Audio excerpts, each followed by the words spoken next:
Good afternoon. Welcome to the high-level side event, What Can Finance Ministers Do for Climate Action? Before we formally begin, let me make some housekeeping announcements. The side event is conducted in a hybrid mode. So we have a lot of online speakers and there are some participants in the room as well. Most of them are joining, I think, on MS Teams platform.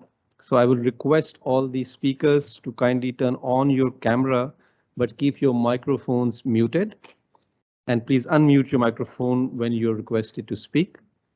And I will also request the distinguished speakers or other participants to keep the microphones on mute and keep their cameras off as well. So we will take, the time permitting, some question answers towards the end of the session. First, we'll go through a round of our speakers. So kindly settle down and we will be starting hopefully in a minute.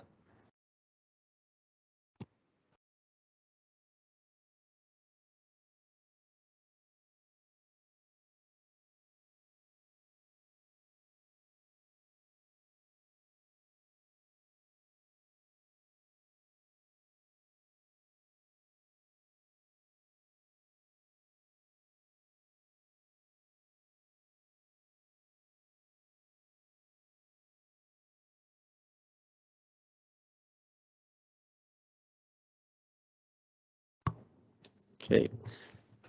Excellencies, distinguished panelists, ladies and gentlemen, welcome again to this side event on what can finance ministers do for climate action. My name is Hamza Ali Malik. I'm the Director of Macroeconomic Policy and Financing for Development Division here at ESCAP. A very warm welcome to everyone from Bangkok. Let me begin immediately because we have a very distinguished list of speakers today. Let me please invite our Executive Secretary, Ms. Ibu Amida, to deliver opening remarks to this side event.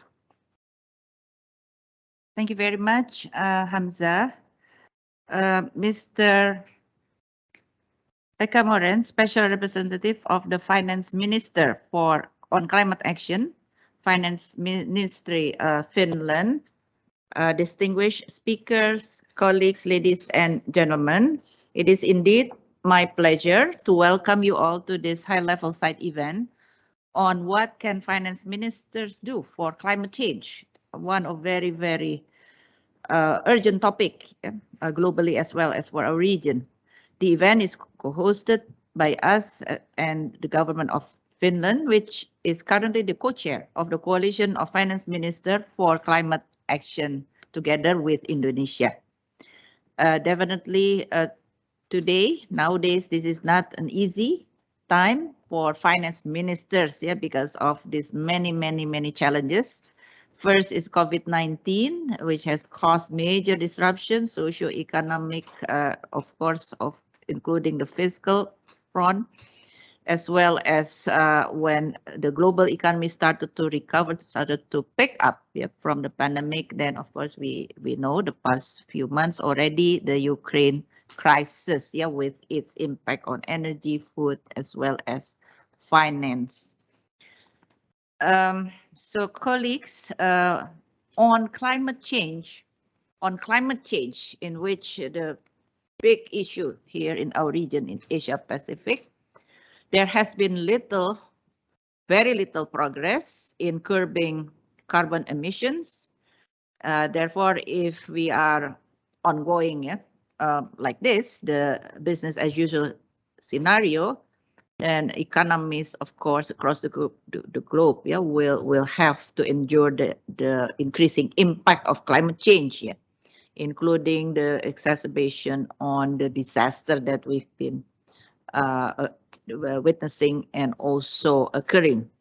So we believe that finance ministers can play a leading role in spearheading climate action as well as initiative, because finance ministers definitely they know all the risks and economic consequences of climate change, but at the same time also they are key to unlock opportunities including for investment to address the climate change, in which will also create opportunities, economic opportunities notwithstanding. Finance minister also is expected or can play leading role in using the fiscal policy instruments, tools, policies, such as carbon tax and emission trading system to cut carbon emission, as well as advocate for better alignment of public budgets with climate action and support the scaling up of the various instruments for green financing. So many initiatives in which the finance ministry, definitely finance minister, are absolute key.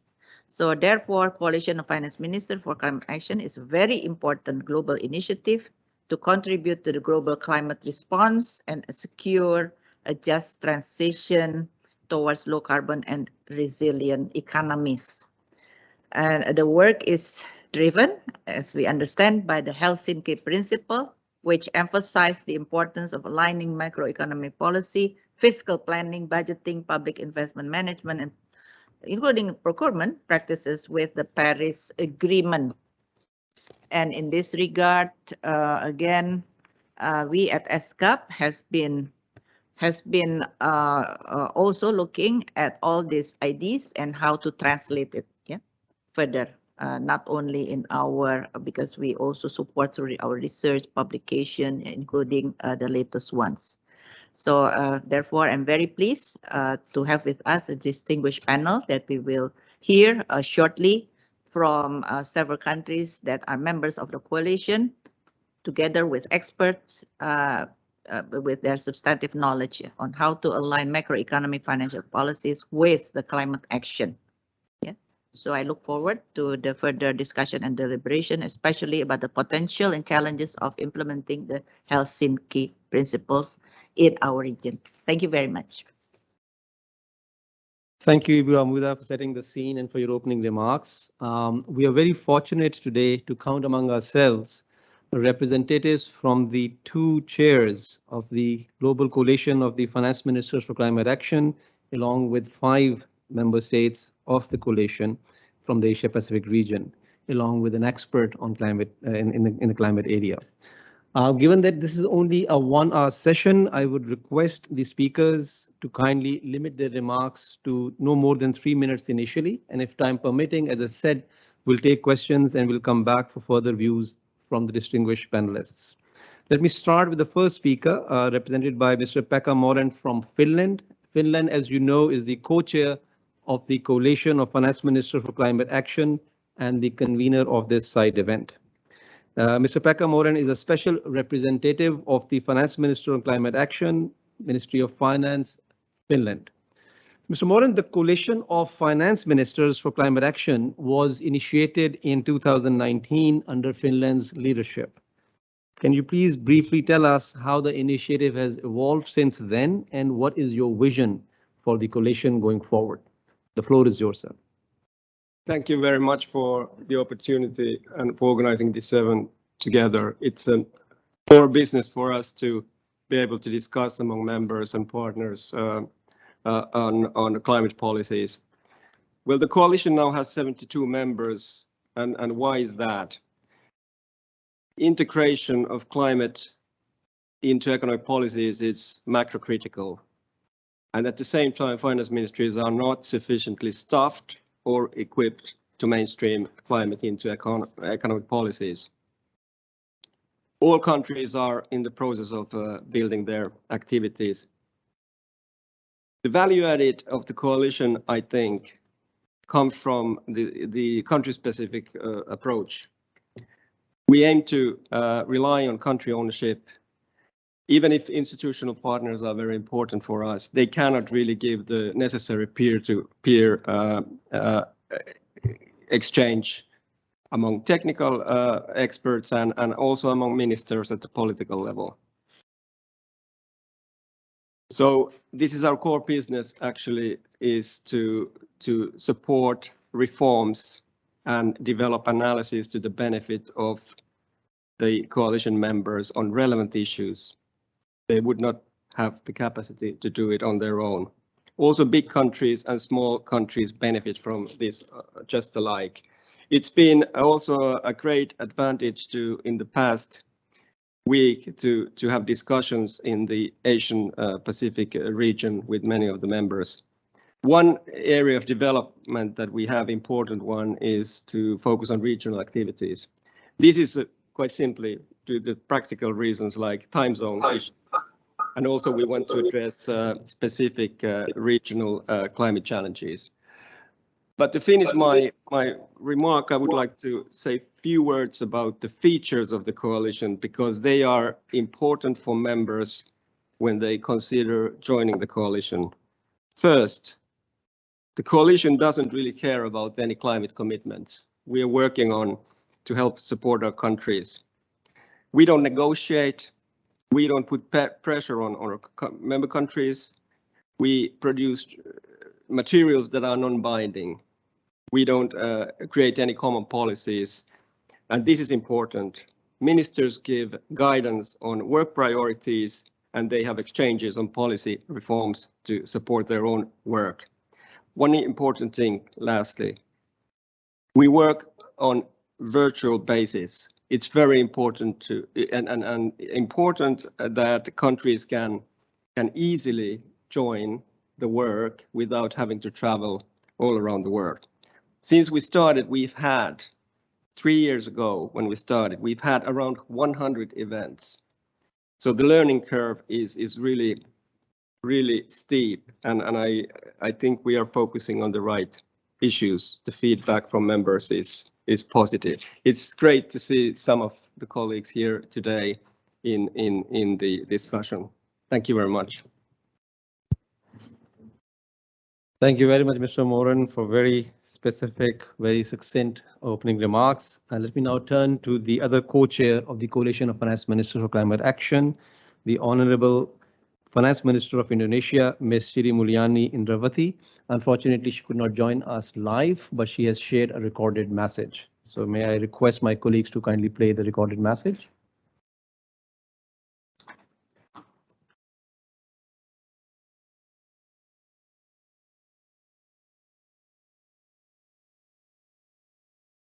Please go ahead. Okay, here we go. Excellencies, distinguished panelists, ladies and gentlemen, it is really my pleasure to be able to participate in the 78th session of the Economic and Social Commission for Asia and the Pacific meeting. The theme today is what can finance ministers do for climate change? As you all know, the Coalition of Finance Ministers for Climate Action was established in April 2019, starting with 26 nations. This coalition brings together fiscal and economic leaders that currently grows to more than 17 nations join this climate action by the finance minister.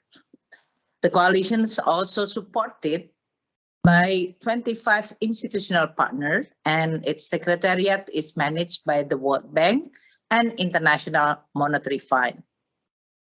The coalition is a forum with the objective to support collective effort of the finance ministers as member countries in using fiscal policy, public finance management, in order for us to be able to promote climate action at the domestic as well as global level. Indonesia, as a co-chair of the coalition, has served this position since April 2021 until April 2023. We are co-chairing together with Finland, Minister of Finance. For example, how multilateralism of carbon pricing can be built or can be established. We also discuss about green budgeting and also how we can attract more private sector involvement. The coalition also produced many papers as reference on how finance ministers can be actively engaged to achieve the national determined contribution on reducing CO2. This also can be used, the paper that is produced by the coalition can be used as a reference for long-term strategy for many countries and how to consider climate-related risk for Minister of Finance. Ladies and gentlemen, At the 7th ministerial meeting in last April 2022, the coalition emphasized the need to accelerate the green transition in the face of the current geopolitical and energy crisis. The environment that we are now managed is actually creating more dynamic and challenging tasks. We also discussed how carbon pricing can be introduced and become the element of reform in light of several multilateral and regional proposals.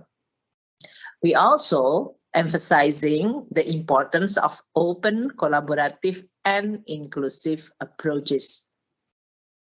In the last COP26, for example, we also held a joint discussion with members of Network for Greening the Financial System, or NGFS. This is a very strong and good initiative in order for us to be able to leverage and making sure that financial system will work toward our climate change goals. Indonesia currently this year also holding the G20 presidency. With this position, both as a co-chair of Coalition of Climate Action for the Finance Minister as well as the G20 presidency, we try to continue strengthening the collaboration between these two forums, especially in discussing the sustainable finance agenda. The coalition also started the work on adaptation beginning this year. Adaptation is a key concern for countries already suffering from the effect of climate change. Climate change action is a question of survival for them. At the early stage this year, we want to explore the impact of macro critically of climate change, elaborate policy response in both national as well as international level, and also learning how country can experience and design the policy that can support the adaptation program.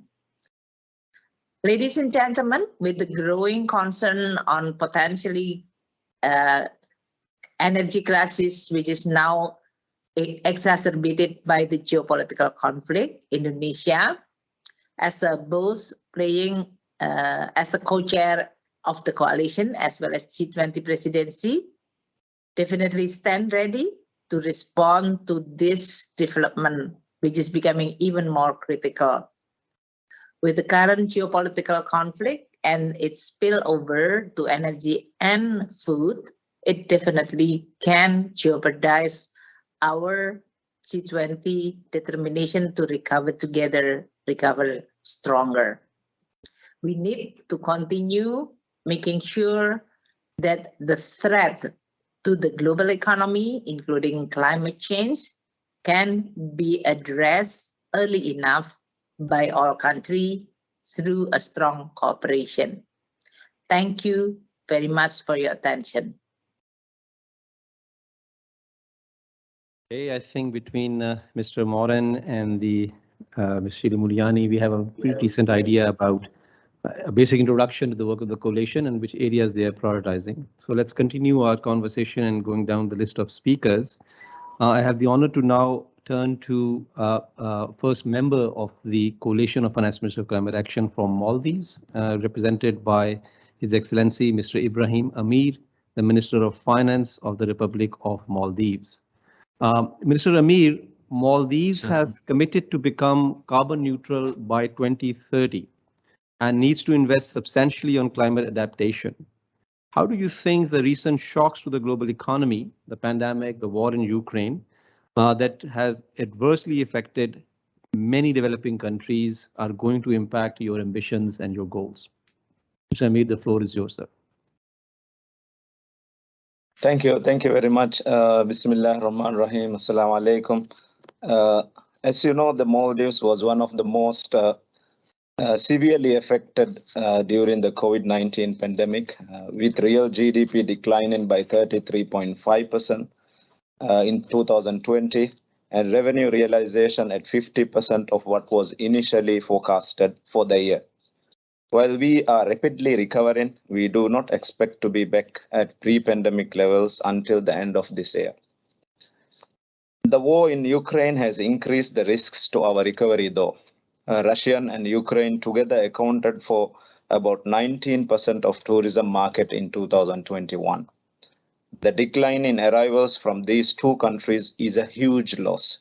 Although we have managed to compensate for this by increasing arrivals from other markets from Western Europe and the Middle East, this limits our ability to reach our full economic potential and recover as soon as possible. The consequence of the pandemic and the war has been a huge reduction in our fiscal space. The rise in commodity prices and especially fuel prices is expected to tighten our constraints further. We have a fuel subsidy mechanism whereby fuel used for electricity generation is subsidized by the government. The expenditure on this subsidy during the current fiscal year is anticipated to increase by multiple folds now, which is a huge fiscal risk. This impedes our ability to spend on investments that will increase the productive potential of our economy in the future, and also limits our resources to spend on social programs and climate adaptation efforts. I believe most small, open economies will face similar challenges as a result of these external shocks. Given the fiscal constraints, financing for climate adaptation needs to be made available on a much larger scale. And this financing needs to be affordable, for we are already burdened by the debt we were forced to accumulate during the pandemic, and the constraints imposed on non-concessional borrowing by some of our donors. As small economies, our eligible quotas from multilateral institutions are extremely small in comparison with our financing requirements. This is why we are forced to explore other options. In addition to adaptation, mitigation efforts should also not be forgotten. For example, renewable energy investments do not only have the potential to reduce our carbon footprint and enable us to reach our goal to achieve carbon neutrality by 2030, it also can help us to reduce our reliance on fossil and cut down on the spending required to manage the impact of hikes in the global fuel prices. In summary, the recent shocks to the global economy has had a disproportionately large impact on small open economies like the Maldives. Therefore, advanced economies with the resources as well as international financial institutions need to act and deliver on the pledges made with regard to providing the funding to address the climate agenda on the global scale. Thank you very much. Thank you very much, Minister Amir. I think your remarks are going to resonate with a lot of developing countries who are facing limitations in their fiscal space now and facing the daunting task of stepping up investments for climate action, for instance, but it's not easy to actually balance the two concerns. Let's continue our conversation, and there are actually a few questions I was looking have already been shared with us, so we might come back to you towards the end of the session. Let me now request the representative from New Zealand, another member of the Coalition of Finance Ministers for Climate Action. New Zealand is represented today by Her Excellency Miss Megan Woods. She's the Minister of Housing, Minister of Energy and Resources, Minister of Research, Science and Innovation, and Associate Minister of Finance. Minister Woods, New Zealand is a leader in the implementation of well-being budgetary practices to support the Sustainable Development Goals and climate action. How do you see this work related to the work of the coalition? What lessons you would like to share with other Asia-Pacific countries in the current context of today's conversation? Thank you very much, and pēnā koutou katoa. It's wonderful to be here. Supporting and uplifting wellbeing has been a key aim of our government across the multiple budgets that we have delivered.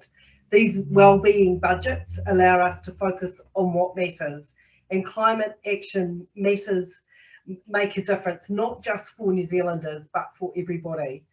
The coalition aims to accelerate climate action and to help economies seize opportunities for the transition to low carbon economies. Focusing on well-being means a focus on climate action that will protect us and also lift well-being. We can share several insights from our experience shifting New Zealand's budgetary focus from just GDP to broader measures of well-being. This change in focus allows us to align our budget allocations to initiatives that make material improvements to the well-being of New Zealanders. And last week, New Zealand had not only its annual budget that it delivered, but also our Climate Emergency Response Fund, which is the funding to fund our emissions reduction plans out of our carbon budgets. And you'll see a number of initiatives in there that align with that. We've developed measures of well-being to support the shift that will allow us to track the effectiveness of our budgetary interventions over time to ensure that we are getting the best value for public money. It hasn't always been easy, this change, but by innovating in how we fund, invest and develop well-being and climate action initiatives, as I've been speaking to you about, it's paying dividends for New Zealand. I think that what we would take from our experience, the advice would be to be bold, to think long-term and to think intergenerationally, and take care with funding to ensure that we get value for money. And this will enable us to lay the foundations for a future where everybody has that chance to thrive. Thank you, Ms. Woods. Really to the point. Excellent. I think a lot of Asia Pacific countries are talking and trying to bring in overarching frameworks like well-being measures and linking them to budgetary processes. And now you're showing the actually examples of how that can also help on the climate front. Let me turn to our next speaker from Kyrgyzstan, another member of the Coalition of Finance Ministers for Climate Action. Kyrgyzstan today is represented by the Deputy Minister of Finance, His Excellency Mr. Ruslan Tatikov. Minister Tatikov, could you please share with us the work of the Kyrgyz Republic's Finance Ministry, which is directed to supporting the climate change enhancements? The floor is yours, sir. Thank you very much, colleagues. We are very grateful for the invitation to take a part of this online event dedicated on the work of the 78th session of the Economic and Social Commission for the Asia Pacific.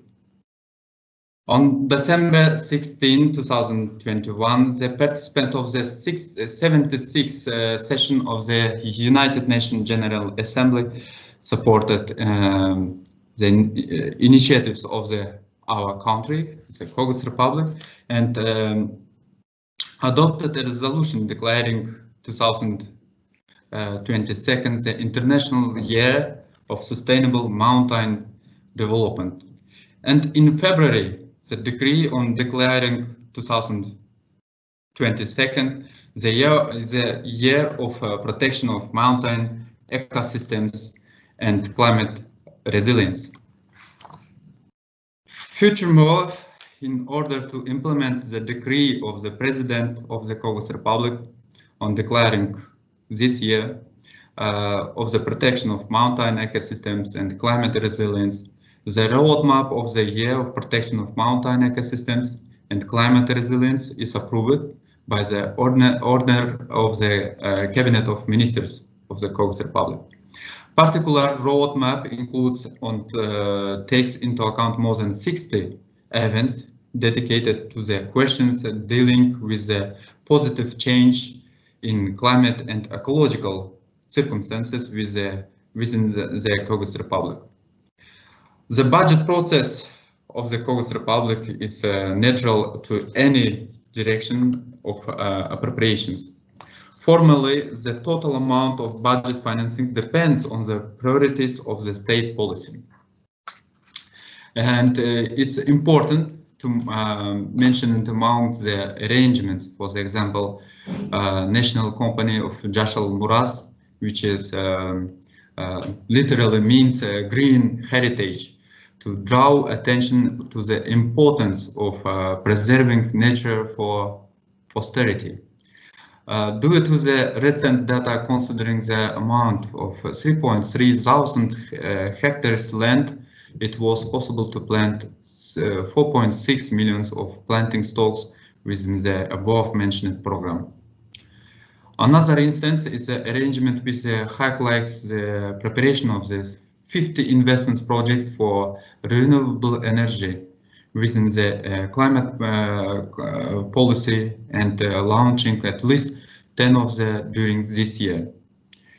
Gathering all above mentioned, the Minister of Finance will continue to work towards the enhancing the climate issues within the countries. And we are very glad to be a part of the coalition of finance ministers for climatic action, and we look forward towards bright and fruitful cooperation with this coalition for the upcoming years. Thank you very much, and colleagues.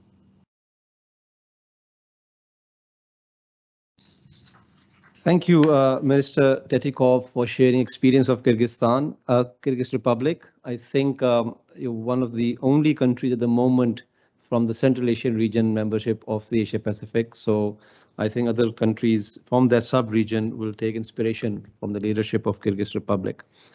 Let me now turn to the next speaker, from Philippines, also a member of the Coalition of Finance Ministers for Climate Action. Today, Philippines is represented by Ms. Paola Sherina Alvarez. She is the Assistant Secretary for International Finance and Special Projects, Department of Finance, Philippines.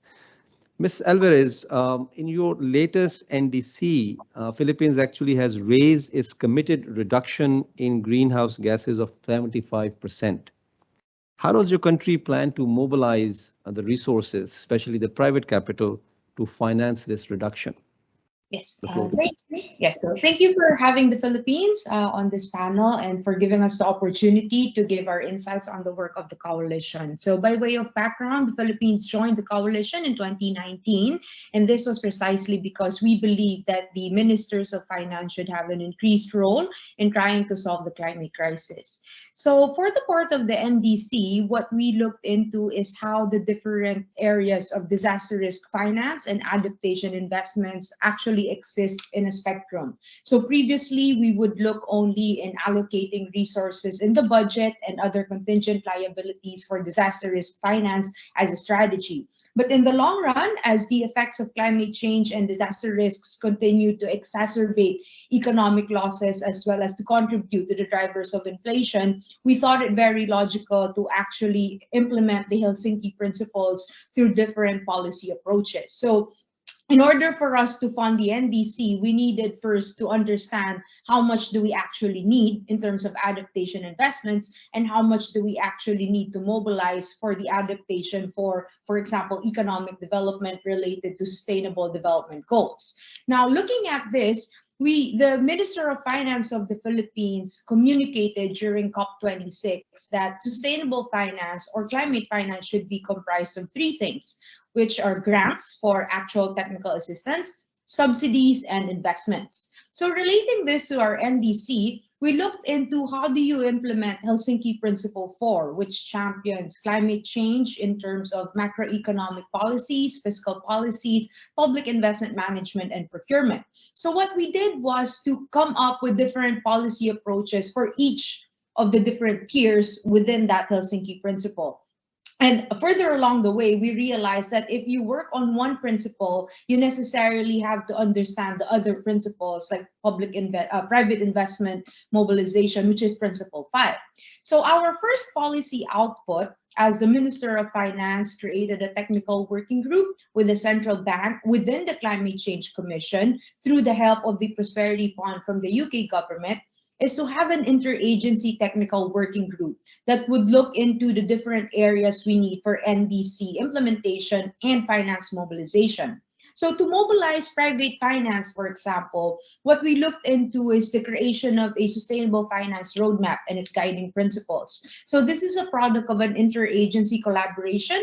So the sustainable finance roadmap provides investors with an overview of the sustainable finance landscape in the Philippines. And we use the different ideas, for example, for macroeconomic policies, fiscal policies, like for example, for macroeconomic policy, to create our recently passed economic liberalization bills, which provide fiscal incentives for green projects and research and development.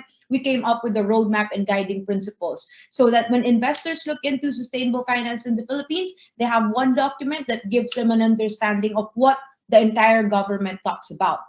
So finance plays a key role because fiscal incentives, tax holidays, and other infrastructure-related project finance should necessarily include climate change. And this is how we see the emerging role of ministers of finance would be, not only in terms of NDC investment mobilization, but in the whole macroeconomic policy planning in the long run. So thank you.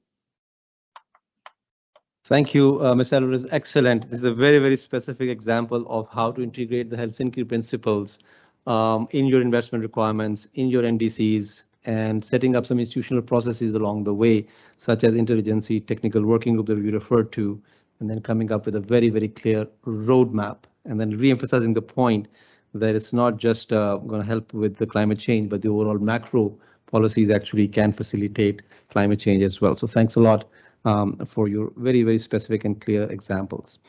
Let me turn to our next speaker from Bangladesh, another member of the Coalition of Finance Ministers for Climate Action. Today, Bangladesh is represented by Mr. Sanjay Kumar Bhomik. He is the Additional Secretary, Ministry of Environment, Forest and Climate Change, Government of Bangladesh. Mr. Bhomik, Bangladesh Vision 2041 document aims to achieve high income status by 2041 through industrialization. How are climate priorities embedded in this plan to ensure decarbonization while meeting the Paris Agreement targets? The floor is yours, Mr. Bhomik. Thank you, Moderator. Chair of the session, Honorable Ministers, ESCAP, Excellencies, ladies and gentlemen, very good afternoon. And before go my question, just I express my sincere gratitude and appreciation to the Economic and Social Council, Asia and the Pacific ESCAP, for hosting this very important side event on what can Finance Minister do for climate change. Excellencies, you are aware that Bangladesh is considered as one of the most climate vulnerable countries in the world. While our contribution to global warming is less than just only 0.47% GHG emissions, climate change has emerged as the biggest threat to sustainable development and is triggering widespread and unprecedented impacts that disproportionately burden the poorest and the marginalized people. Bangladesh conceals the same brunt of climate change impacts in all spheres of its development. According to the IPCC's sixth assessment report, almost 26 million people are currently exposed to very highly salinity in shallow groundwater in coastal Bangladesh. The area of the freshwater river is expected to decrease from 40% to 17% from 2012 to 2050 under different sea level rise scenarios in the southwest region of Bangladesh. The agricultural sector in Bangladesh is most likely to face significant yield reduction in future due to climate change, and food security is a major concern from Bangladesh. We have made remarkable strides over the last decade by developing several national level strategies, financial mechanisms to tackle the adverse impacts of climate change. Bangladesh is the pioneer country in the world that prepared a comprehensive climate plan titled Climate Change Strategy Action Plan in 2009 and established a dedicated climate finance mechanism titled Bangladesh Climate Trust Fund from its own resources in 2009-10 to facilitate the implementation of both adaptation and mitigation activities. So far, it allocated more than $500 million from its own resources to trust fund and implemented around 800 projects around different areas of Bangladesh. On the other hand, over the last 7 years, the climate relevant allocations through annual development program, we doubled, increasing from $1.44 billion in 2015, and now it reached $2.96 billion. And we have adopted fiscal framework in 2014, and now it is updated in 2020 to make public financial management system climate inclusive. The government is finalizing the National Adaptation Plan, following an extensive and rigorous consultation process with all the relevant stakeholders across the country. Once completed by June 2022, we believe NAP will be the main vehicle to address adaptation in the country under UNFT policy process. In August 2021, Bangladesh has submitted an updated ambitious NDC to the UNFT policy. Moreover, we have cancelled 10 coal-based power plants with worth $12 billion to foreign investment, which depicts our commitment to reducing our carbon footprint. We are also working for a more sustainable energy mix. Bangladesh is taking forward the Mujib Climate Prosperity Plan as a strategic investment framework to mobilize financing, especially through international cooperation, shifting Bangladesh's trajectory from one of vulnerable to climate resilient. We have adopted Bangladesh Delta Plan 2100, a comprehensive 100-year strategic plan aimed at gradual sustainable development through adaptive delta management towards achieving a safe, climate resilient and prosperous delta. Ladies and gentlemen, Bangladesh has fulfilled criteria to be graduated from the least developed countries categories by 2024. We also our target by 2031 middle income country and by 2021 a developed country. However, the challenges of climate change are huge, which hinder the country's pursuit to achieving its development goals. So it is fundamental to address these global issues collectively. International cooperation in terms of finance, technology, and capacity building is absolutely important to implement what identified in our NEP and in our NDC. We believe that we are in the process of, by 2041, what mentioned here in our question, that Bangladesh will adopt a green growth strategy. And at present, out of 10 world green industry in the world, 7 green industry situated in Bangladesh. And our government is very much concerned with how we industrialization, and at the same time, we in our strategy that how we include NDC ambitions, it will be priority. And in our Mujib Climate Prosperity Plan, by 2041, 3 gigawatt wind energy production is our strategic action plan. And recently we take energy roadmap, and in our energy roadmap, we will go to produce 40%, up to 40% of solar energy, and it is our in our strategic plan also. So we believe at last that, ladies and gentlemen, finally, I sincerely appreciate the UNESCAP to bring us together in this very important event. I hope this assembly will guide us towards a more resilient environment and a safer climate for all. Thank you all. Thank you very much, Mr. Bhowmick, for sharing the plans of Bangladesh government. It seems like you went all your way in achieving all of them, and you share very specific examples of the investments that are already been undertaken. I am quite impressed actually by the speakers keeping it on time. This is amazing, which means this leaves us sufficient time for a second round of conversation, for some opportunity to further reiteration of key points from the distinguished speakers. Let me take an exception over here. I have one expert who's going to come in a minute, but if he allows me to indulge, I have another member country of the Coalition of Finance Ministers who has joined and requested to take the floor. So Mr. Dio, if you want to wait for one more minute. We have been joined by a representative from the government of Malaysia, Mr. Maximilian Conrad. Mr. Maximilian Conrad, thank you very much for joining the event. And I think Malaysia is already a member of the coalition, so we would love to hear your experiences and your ideas in this regard. Hi, thank you very much for this. Maximilian Conrad from the Ministry of Finance in Malaysia. I think there is really actually not much more that I can add prior to what all the other speakers have been presenting of how this coalition is beneficial for all member countries.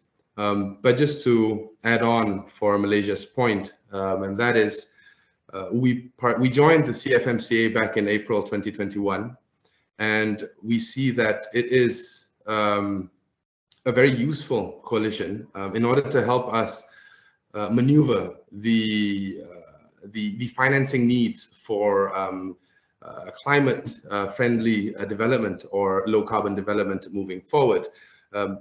Notwithstanding what's happening in the negotiations, we do understand that there are many aspects of the negotiations that could impact or move countries in a certain manner. But as a Minister of Finance, whatever the outcomes of the negotiations, we would still need to engage in ensuring that our development plans for the country is properly financed, especially in addressing the climate changes and the changes in climatic systems, as well as preparing for mitigation and adaptation measures for the country. Thus, on that note, for Malaysia, this coalition has been very useful. It has been a perfect place to share knowledge.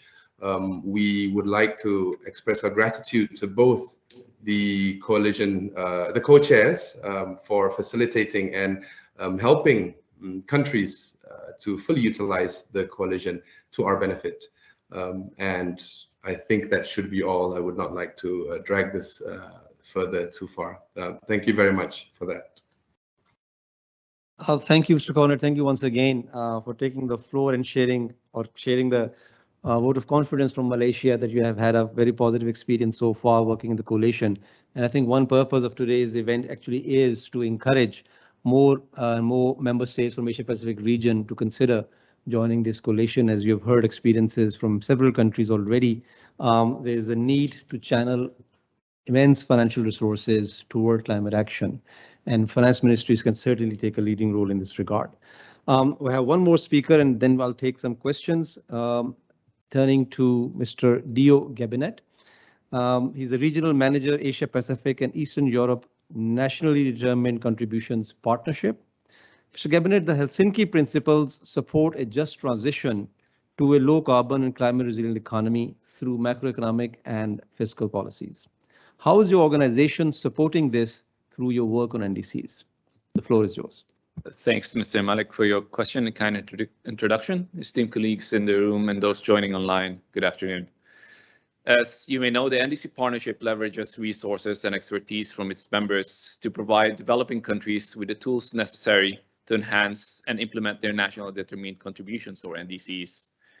Indeed, the work of the NDC partnership has great complementarities with the Helsinki Principles, and our effectiveness relies on the support of our member developed countries and development partners and the leadership of the Ministry of Finance counterparts of the NDC partnership. Greening the macroeconomic and fiscal policies is crucial in enabling a just transition to a low carbon and climate resilient economy.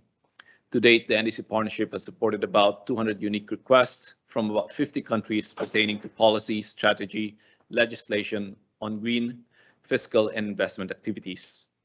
In response, we have mobilized support for a host of initiatives, including greening the financial systems in collaboration with national banks and Ministries of Finance and Economic Development, supporting the development of NDC financing strategies, and facilitating private sector involvement. These initiatives have now been consolidated into what we call the NDC Partnership Financing Strategy, which we have launched a month ago in Jamaica. This strategy aims to drive transformational green investments across national and international levels. For the past 3 years, we have been supporting countries to ensure NDC actions are mainstreamed in their COVID recovery plans. In Indonesia, for example, we have deployed about 5 economic advisors to Bappenas, which is the Ministry of Economic Planning, which were funded by the government of Germany and World Bank. These advisors supported the development of a green recovery roadmap, which includes, among others, the stakeholder engagement plan and 3 specific sector pilot projects, which envisage to sustain and create more than 300,000 jobs in the next 3 years and prevent more than 400 metric tons of carbon emissions over the next 25 years. They are now supporting the development of a climate change fiscal framework for 2023 to 2025, which will aim to align green planning and budgeting processes in the medium term. And another example, the partnerships Greening the Central Bank Initiative will be supporting the government of Georgia through the leadership of the support of the European Investment Bank, or EIB. The EIB will be deploying advisors and resources to support the National Bank of Georgia, wherein they will be identifying climate risk exposures of the Georgian financial sector, map the specific needs of the relevant stakeholders there, and develop mitigating actions to drive the country's transition to a sustainable economy, in line with its NDC and its 2030 climate change strategy and action plan. We are anticipating more similar requests from other countries and will continue to work with our members to facilitate support for the remaining and future requests similar to this. Coming to the end of my statement, I'd like to reiterate that the NDC Partnership's commitment to supporting NDC implementation at speed and scale. We stand ready to support the Ministries of Finance in strengthening interagency collaboration, facilitating peer learning, and promoting private sector involvement, as well as attracting international support. Thank you. Thank you once again, Mr. Gabinet, for joining in person and for sharing very specific examples of the work that you're doing with few countries. That leaves me with about 11 minutes in my watch, which is great. I have about 9 questions in front of me that participants have shared so far. So let me highlight a few of them and see how far we can go.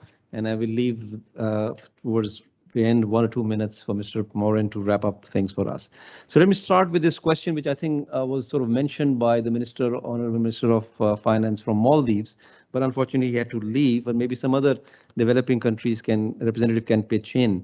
The question is, what can or should finance ministers from developing relatively poor countries that have limited fiscal space do to prioritize for climate action? So I think the same issue, that they understand the need for financing for climate action, but they're faced with limited resources. So do we have somebody from the panelists who wants to take up this question, share further insights, some specific example, maybe Bangladesh or Kyrgyz Republic, any developing country perspective? Yeah, I could answer that. Philippines, yes, please. So for the Philippines, we are experiencing the same issue of fiscal space and as well as mobilizing finance for climate action. So that is why we said that we needed to mobilize efficient climate finance. So in the form of first private investment. So in the areas that we need economic recovery for, we included a policy package to make sustainable projects more conducive or appetizing for investors. So that's why we are strengthening the capital markets. And on the other hand, we also mobilize technical assistance from different multilateral and development partners in such a way that they are harmonized, that we don't have repetitions of technical assistance. Like, for example, from the UN agencies, we try to harmonize which of the technical assistance we could use as a complement with assistance we get, for example, from the World Bank, from ADB, and instead of having different policy assistance packages in the different agencies, for example, in a silo, what we do is to make it more comprehensive. Like, how can the technical assistance, for example, given to the Department of Energy can be used to leverage not only energy efficiency, but the energy transition as well. So for the other development partners, what other agencies do we need to capacitate so that it's an ecosystem? So we try to use as much finance as efficiently as we can so as not to increase undue fiscal pressure in our already very, very thin fiscal space. So thank you. Thank you. Very clear. I think there are ways to work within limited resources by being more efficient and more organized, if I can use that phrase. There's another question which is a bit related, but different though. The question is, and they don't identify the names, unfortunately, but the question is, interested to learn about green finance regulations at the national bank regulatory level. There's a very specific question of any example anybody wants to highlight about green finance regulations at the national bank regulatory level. Do we have an experience an example from a country that the panelists would like to share. Okay. Now let me turn. Okay, fair enough. There's another question which we can highlight, which is again touching upon what Ms. Alvarez said earlier also. How to mobilize private resources to support climate mitigation and adaptation. Similarly, the process to make aware about climate change at the grassroots level, how to do that in the context of a poor country like Nepal. I think this question is from Nepal. So this is something directly on climate mitigation and adaptation. Mr. Dio, you want to have a stab at it, or you're organizing your thoughts? Any countries, any panelist is welcome. Let me repeat the question. How to mobilize private resources to support climate mitigation and adaptation? They're asking for the specific context of a poor country like Nepal. Right.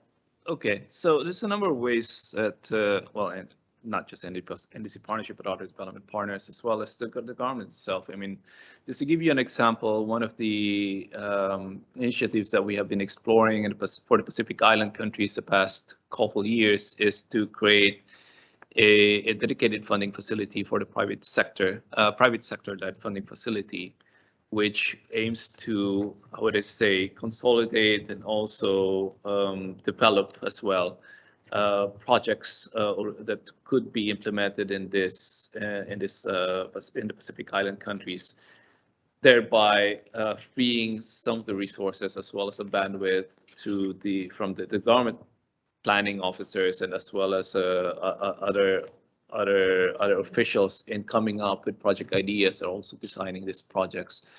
And by taking away and as well as providing the space to develop projects as well as to curate projects, we are reaching a bit much closer into having a discussion with the private sector who are or maybe not familiar with the public development space in these countries, or may not be familiar with, let's say, the nuances related to investing in a small island country, let's say like Tonga or Fiji, or maybe a bit averse because they are not familiar with potential returns of investments in smaller island countries where, let's say, a big energy investment would just come in the form of a 5 megawatt to 10 megawatt solar power plant, compared to, let's say, an LDC in the mainland Asia, which is much bigger, 50 megawatt.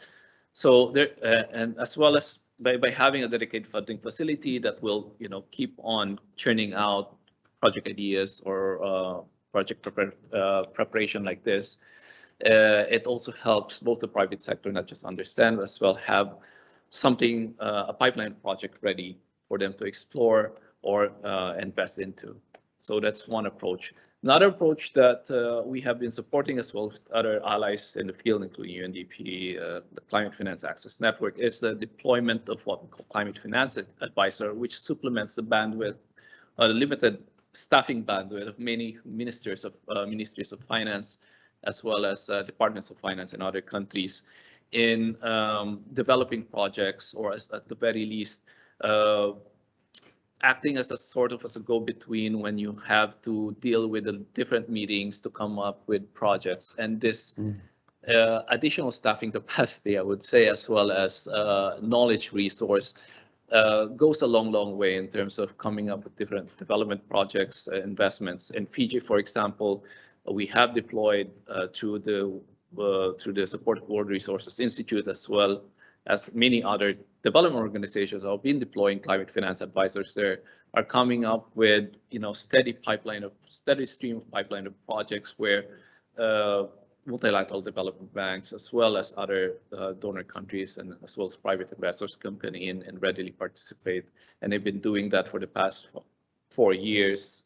Even in the middle of the pandemic, they're coming up with new projects, just to come up with to fill in that space. Sorry. Good. Lots of ideas. Climate finance advisor, that's something, close the capacity gap, I think, that a lot of developing countries face. I have 3 more minutes, so I'll take one more question, which is pretty relevant in terms of timing. I think it was referred to in the opening session as well. There are 2 I want to take. Okay, let me start with this one. The war in Ukraine has disrupted food and energy markets around the world, and this has been a major source of concern, in particular for oil importers. Can this crisis provide an impetus for countries to accelerate their renewable energy plans? If so, what economic and financial policies would be needed? I think in the context of current circumstances, this is a very highly relevant question. Maybe the war can provide an opportunity to switch to more renewable energy sources. I think the Deputy Minister from Kyrgyzstan referred to the examples of renewable energy in his remarks. So Mr. Tetakov, if you're still online, would you like to share some further details on experience of your country in renewable energy plans? Dear colleagues, unfortunately, Mr. Tatikov, he is not here, and we will take into account your question, and I will inform him, and we will get back to you with an answer as soon as possible. Thank you very much. No worries. We still have 2 more questions, but that's okay. I'll come to the last question, and with the same last question, I'll actually hand the floor back to Mr. Pekka Moren to share his final thoughts on the work of the coalition. So let me address this question, Mr. Moren, to you directly, and then you can weave in your closing remarks. So many countries are considering pricing carbon, which is one of the recommendations of the Helsinki Principles. What is the potential and the challenges to put a price on carbon in developing countries? If you have thoughts on that, kindly share, and then you can wrap up with your concluding remarks. Thank you very much. I can actually address quickly the unanswered questions as well, very briefly. But the last question on carbon pricing, any country designing carbon pricing will have to learn from others. They have their country-specific tools that are available, requirement data systems. Some focus on taxation, and with taxation, you normally developed countries work on ETS systems and so forth. But there are also voluntary arrangements that are being considered. So it's very country specific. But the point really is that in order to do that, any country, developed or not low-income country, will need to know the experiences of other countries, because there are big reforms and you need to plan them long-term. It will take 5-10 years to implement broader based carbon pricing reforms. But then there was a question about green finance regulation, and this is important one because G20 and other forums with a lot of political power are in the process of agreeing on international standards, say on transparency disclosure. Our job is to ensure that all the member countries of the coalition understand what this process means and that no one is left out of this train. So there are standards, and our job is to help countries to understand what is relevant and what could and should be included in the national regulations. I just give you one example also on like more practices. Green bonds. Many countries are considering issuing green bonds. In the coalition, we have discussed that we could try to create a kind of a platform or help our countries to actually issue green bond. They are not very easy to get to, because it's a complex issue to start issuing. You need a lot of infrastructure, a lot of know-how, legal issues and so forth. So to create a kind of a platform that will help countries to understand what it takes, provide a guidance and technical support to do that. You don't have to always go to the investment banks and consultants to get that information. Then in general, I would say about the coalition, and I think that's one of the closing remarks that I have, because we always, as co-chairs, listen very carefully to feedback and ask the questions, are we doing the right things and do we need to change directions? And I think today we got a lot of positive feedback on the usefulness. But one really core issue covering many of these questions is the Helsinki Principles. I think the way that countries are in fact integrating into their economic policy planning the Helsinki Principle, that provides a credible framework for investors, anybody who is thinking of financing, that it's a credible and robust economic policy framework behind to ensure that there is access to financing. There are different channels of financing depending on countries, but you need a plan. And that's also what credit rating agencies are considering very broadly, that you have a plan. And I think we heard today that many of the countries have action plan, roadmaps, and they are quite often anchored to the Helsinki Principles. And one last point, the governance issues are important. I think we heard almost from all the speakers that there's always some kind of a structure that you need to organize your functions. We also review those practices, and it's an important part of this to make the change happen. It's not only about the economic policy tools, it's about governance, it's about horizontal cross-cutting matters. But I think this was an extremely useful 1 hour good feedback, and I really appreciate all the speakers and organizers. Thank you very much. Thank you, Mr. Morin, for wrapping it up around Helsinki Principle and its importance as a guiding framework. Unfortunately, we still have questions coming actually in the chat box also, and we have two questions which I couldn't raise because of time is out. But I'm immensely grateful to the honorable ministers and all the speakers and representatives for really keeping to the suggested time slot of 3 minutes of remarks, very succinct, specific, to the point, with examples. I hope the participants learned tremendously. I hope the side event actually leads for more and more Asia Pacific member states to consider joining the work of the coalition. And I think everybody now talks about 3 crises, especially in the UN system. 2 are more known. 3rd is actually the biggest. The pandemic, the war in Ukraine, and now actually the climate change. It's always been there. It's a crisis unfolding in slow motion. So a lot of work is needed actually to address those concerns.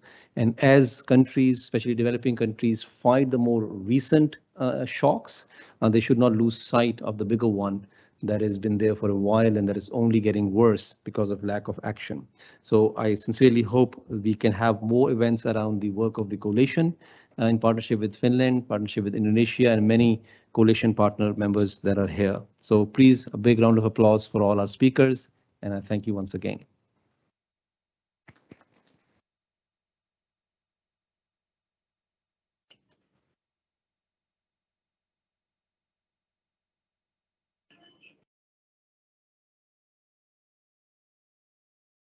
You can talk.